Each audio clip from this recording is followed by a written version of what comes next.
At exactly 0347 hours, 22 nautical miles off the coast of Bandar Abbas, an Iranian Kilo-class submarine made a decision that would last exactly 11 minutes and 43 seconds. Torpedo in the water. A single Type 53-65 KE waycoming torpedo, powered by hydrogen peroxide propellant, accelerated to 45 knots through the darkness of the Strait of Hormuz. The target sat in the pre-dawn calm.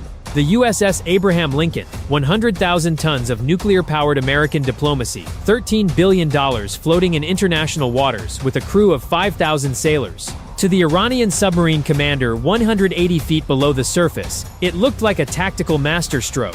A message in steel and explosives demonstrating Iran could challenge American naval supremacy. What he didn't know was that his submarine had been tracked for 96 hours by acoustic sensors so sensitive they could hear a wrench drop at 40 miles. The message had already been intercepted and countered before his torpedo left the tube. The Type 53-65 KE torpedo tells its own story, written in Soviet blueprints from the 1960s and Iranian reverse engineering. Designed when Kennedy was president, this weapon represents fighting modern naval war with yesterday's technology. The torpedo weighs 2,200 kilograms and carries a 400-kilogram high-explosive warhead, powerful enough to crack a destroyer's hull. The torpedo uses waycoming guidance, tracking disturbed water behind a ship's propellers. It's a passive system that doesn't emit signals. Hydrogen peroxide propulsion gives it high speed without a telltale bubble trail. Maximum range, 19 kilometers. Maximum depth, 400 meters. These specs look impressive on paper. But here's the reality that Soviet engineers knew and Iranian commanders forgot. Waycoming torpedoes were designed to attack merchant convoys moving in straight lines at predictable speeds. Against an American carrier strike group with acoustic sensors covering 50,000 square miles and tactical doctrine written specifically to counter this threat, it's like trying to sneak up on someone who's been watching you approach for 4 days. The technological gap isn't measured in years. It's measured in entire generations of naval warfare. The Lincoln's AN/SQQ-89 integrated combat system processes acoustic data from sensors scattered across hundreds of miles. The system can track dozens of submarines simultaneously, classify them by acoustic signature, and predict their position minutes into the future. The Iranian submarine, for all its stealth, was making noise. The Lincoln knew exactly where it was. Desperate regimes don't calculate probability rationally. Iran faces international isolation, strangling its economy and domestic pressure, threatening regime survival. A carrier strike group in waters Iran considers its backyard looks like provocation and opportunity to demonstrate strength. Desperation follows terrible logic. Fire the torpedo. Force America to react. Claim victory regardless of outcome. The submarine commander had orders from Tehran, far from the consequences. The Strait of Hormuz is the most monitored ocean on the planet. Radar stations from Bahrain to Kuwait track every contact. Space-based satellites maintain constant surveillance. Undersea acoustic arrays form an invisible fence. The carrier strike group relies on a sensor network that makes surprise extinct. When the Iranian submarine departed Bandar Abbas 96 hours earlier, American P-8 aircraft logged it. Sonobuoys picked up its diesel-electric propulsion. The commander thought his passive sonar and slow speed made him invisible. Wrong. The Lincoln's Combat Information Center tracked the submarine since it left port. The tactical display updated position every 3 minutes from multiple sources. Undersea sensors, P-8 aircraft, and escort destroyers trailing acoustic arrays. 0347 hours and 8 seconds. Detection. The USS Stockdale, 15 nautical miles ahead of the carrier, registered the torpedo launch instantly. Bow-mounted sonar detected high-speed propeller cavitation and hydrogen peroxide propulsion. Torpedo in the water. Bearing 042. Range 8,000 yards. The Aegis combat system processed the threat faster than human nervous systems could register alarm. Bearing 042. Speed 45 knots. Time to impact 11 minutes, 43 seconds. Threat classification. Type 53 waycoming torpedo, Soviet-era design. Countermeasure solutions calculated across multiple vectors. The entire defensive sequence activated before the torpedo traveled its first 500 meters. This is what 4 decades of anti-submarine warfare evolution looks like. Not louder sonar, not bigger ships, faster decisions, better information. the ability to see threats before they become critical and counter them with precision that leaves no room for chance. Inside the Lincoln's Combat Information Center, the tactical action officer gave the first order. Launch countermeasures. Signal Stockdale weapons free. Flight deck prepare Romeo Hawk for immediate launch. The Lincoln's response operated on multiple layers. First layer, acoustic countermeasures. The carrier launched acoustic decoys from pneumatic tubes along her hull, generating false acoustic signatures that mimicked a carrier's propeller wash. To the wake-homing torpedo's guidance system, the ocean suddenly contained multiple potential targets. Stockdale turned toward the torpedo and accelerated. From the vertical launch system, an ASROC anti-submarine rocket erupted. The rocket arced through darkness, motor burning 8 seconds before the warhead plunged into the ocean, 3 miles ahead. The ASROC warhead, a Mark 54 torpedo, entered the water and went active. Target acquired in 4 seconds. The Mark 54 travels at 50 knots, faster than the Iranian weapon. Its guidance computer adjusts course 40 times per second. The two torpedoes closed at 95 knots. The Iranian Type 53 never deviated. The Mark 54 adjusted twice. Impact at 0349 hours, 2 minutes 11 seconds after launch. The Mark 54's warhead detonated 10 feet from the Type 53's guidance section. The explosion shredded control surfaces and cracked the pressure hull. The weapon lost propulsion and tumbled into the depths. No explosion, no impact, just defunct hardware settling onto the seafloor. But the American response was just beginning. You don't just stop the torpedo, you eliminate the launch platform. The submarine commander faced a choice: stay deep and quiet or run. He chose to run. Big mistake. The MH-60R Seahawk launched 90 seconds after detection. Combat loadout: 2 Mark 54 torpedoes, 25 Sonobuoys magnetic anomaly detector. At 0352 hours, the magnetic anomaly detector registered a hit. The steel hull created a distortion sensors could detect. 4 sonobuoys dropped in a diamond pattern. The passive sonar buoys heard everything. The Iranian submarine was running fast, diesel engines pushing emergency power, making noise that echoed for miles. The submarine commander had abandoned stealth for speed, trying to reach deeper water. Too late. 0354 hours. The MH-60R pilot gave the order. Dropping weapon. The first Mark 54 entered the water from 50 feet. The torpedo's computer already had the target solution, uploaded via data link from the helicopter. The weapon went active immediately. The Iranian submarine heard the torpedo's sonar and began evasive maneuvers. The submarine turned hard to port, dove toward the seabed, ejected noisemakers and decoys.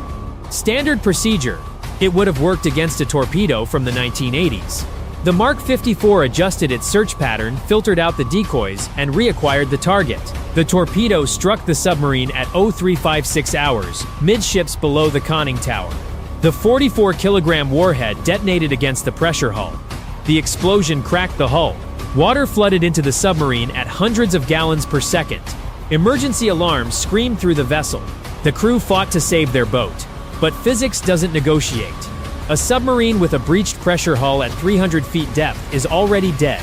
The submarine surfaced at 0401 hours, wallowing in the swells, dead in the water. The crew evacuated onto the deck, hands raised, signaling surrender.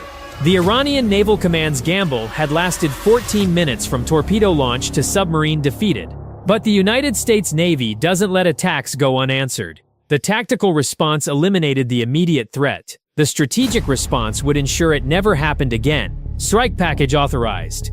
Two FA-18E Super Hornets from VFA-25 launched from the Lincoln's deck via electromagnetic catapults. Combat loadout: 4 AGM-88E ARGM missiles each.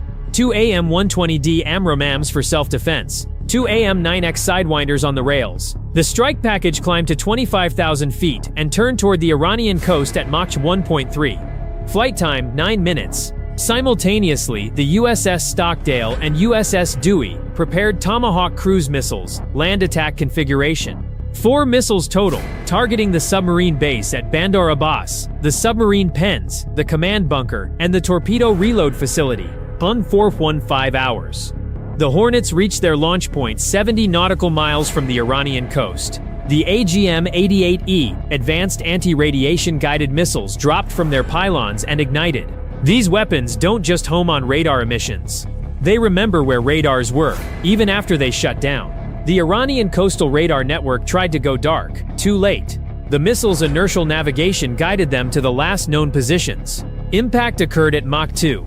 The 150-pound warheads detonated inside the radar complexes. Antennas collapsed. Control buildings erupted in secondary explosions. The Iranian radar operators had evacuated minutes earlier. Standard doctrine when facing American air power. 0418 hours. The Tomahawks arrived. 4 BGM-109 cruise missiles approached their targets at 550 miles per hour, flying at 100 feet altitude, following terrain contours with GPS precision measured in meters. The first 2 Tomahawks struck the submarine pens at Bandar Abbas. The reinforced concrete bunkers weren't designed for 1,000-pound warheads delivering pinpoint strikes. The explosions collapsed the roof structures, buried the pier facilities under tons of rubble, and rendered the base inoperative. The submarine that launched the torpedo would never return. The 3rd Tomahawk hit the command bunker. The 4th struck the torpedo reload facility, where Type 53 weapons sat in storage. Secondary explosions scattered debris across 300 meters. Each Tomahawk carried not just explosive force, but a strategic message. Attack our ships. We take away your ability to do it again. Mission complete. The strike package returned to the Lincoln. All aircraft recovered safely. All ordnance expended. 0 losses. The carrier resumed its patrol. Course unchanged. Speed unchanged. The cost analysis wrote itself. Iran expended 1 Type 53 torpedo, estimated cost $350,000. They revealed their submarine's operating area and acoustic signature. In exchange, they lost 1 submarine, 1 crew taken prisoner, and 1 naval base rendered inoperative. America expended 1 Mark 54 torpedo, $350,000, 4 Tomahawk missiles, $7.2 million, 4 ARGM missiles, $3.2 million, plus operational costs. Total, roughly $11 million. Return on investment: complete elimination of Iranian submarine threat in that sector without risking a single American sailor. But the real cost wasn't financial. It was strategic. Iran wanted to demonstrate strength, to show their domestic audience that Iran could challenge American naval power. What they demonstrated was that challenging a carrier strike group with Soviet-era equipment is like challenging a chess grandmaster while announcing your moves 3 rounds in advance. Technically possible, strategically pointless, tactically suicidal, the Strait of Hormuz returned to its tense calm. No further Iranian submarine activity. No escalation beyond the surgical retaliation. The Lincoln sailed south through the strait that afternoon. Her air wing conducted scheduled training missions. Her crew served dinner at normal hours. Business as usual for a strike group that handles existential threats before breakfast. The Iranian submarine crew, pulled from the water by American sailors, were treated according to international law. Medical attention, food, water, and repatriation through diplomatic channels. The submarine itself, too damaged to be salvaged, was left to sink in 600 feet of water, a monument to the price of miscalculation. Within 48 hours, Iranian state media released statements claiming a successful operation that forced the American carrier to withdraw. The Lincoln's navigation logs told a different story. 0 course deviations. 0 speed changes. 0 concern. Some lessons are taught with words, some with sanctions. This one was taught with Mark 54 torpedoes, Tomahawk cruise missiles, and the systematic dismantling of a submarine base. For Iran's naval command, the message arrived loud and clear. Fire at American carriers, lose your submarines and your ports. This is what modern naval warfare looks like. Not battleship duels at close range, not dramatic last stands, just systematic, overwhelming technological superiority applied with surgical precision. The United States Navy doesn't fight fair. It fights to win.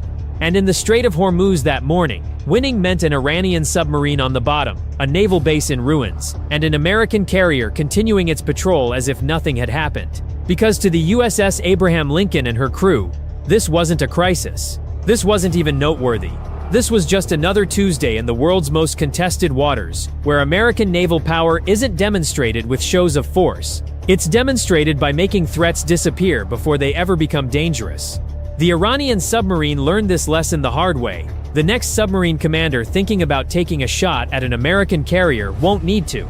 He already knows how it ends. If you enjoyed this deep dive into modern naval operations, make sure to hit like, subscribe, and turn on the notification bell so you never miss a new episode. Thanks for watching, and until next time, stay sharp.